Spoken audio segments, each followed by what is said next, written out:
Pardi national highway પર ખાડા અને અધૂરી કામગીરીનો કહેર।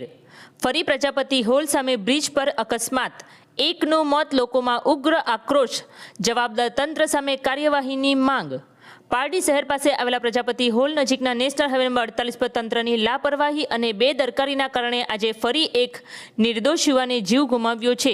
હાઈવે પર ખાડાઓ અને અધૂરી રિપેરિંગ કામગીરીને કારણે લોકો જીવના જોખમે મુસાફરી કરે છે, પરંતુ રસ્તા પર થતા અકસ્માતો પછી પણ તંત્રના અધિકારીઓ આંખ આડા કાન કરીને બેઠા છે। આજનો બનાવ તો જાણે તંત્રની ઉદાસીનતાનો જીવંત પુરાવો સાબિત થયો છે। આજ રોજ સવારના આશરે 8 વાગ્યાની આસપાસ ખેરગામ આસવણી ગામના રહેવાસી પિયુષભાઈ બળવંતભાઈ પટેલ ઉંમર વર્ષ 23, પોતાના મિત્ર કેતનભાઈ પ્રવીણભાઈ પટેલ ઉંમર વર્ષ 33 રહેવાસી ઊંચા બેઠા ગામ ચીખલી સાથે Splendor plus motorcycle number GJ21DG 6124 પર પારડી શ્રીનાથ હોટલ બાજુમાં આવેલા Shri Bhavani auto traders Indian oil petrol pump પર નોકરી જવા માટે નીકળ્યા હતા।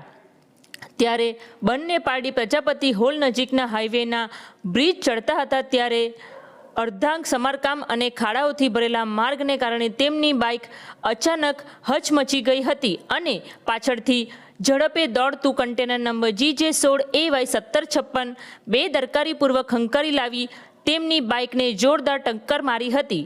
આ ટક્કરને કારણે બંને યુવકો રસ્તા પર પટકાઈ ગયા હતા।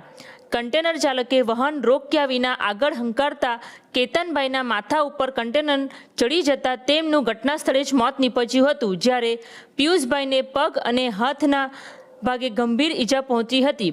તેમને તાત્કાલિક 108 એમ્બ્યુલન્સ દ્વારા CHC હોસ્પિટલ પારડી ખસેડવામાં આવ્યા હતા। આ બ્રિજ પર છેલ્લા અનેક મહિનાથી ખાડા અને અધૂરી કોન્ક્રીટની કામગીરીને કારણે વારંવાર અકસ્માતો બની રહ્યા છે। અગાઉ પણ એક બાઇક ચાલકના મોત બાદ તંત્રએ ધીમી ગતિએ રિપેરિંગ શરૂ કરી હતી, પરંતુ આજ દિન સુધી કામગીરી પૂર્ણ નથી થઈ।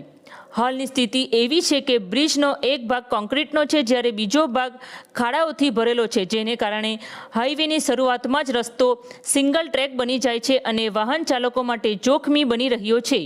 આજ રોજ બનેલા આ દુર્ઘટનાએ ફરી એકવાર તંત્રની બેદરકારીને ખુલ્લી મૂકી દીધી છે। જો હાઈવે પર સમયસર સમારકામ પૂર્ણ કરવામાં આવ્યું હોત તો નિર્દોષ યુવાનનો જીવ બચી શકત।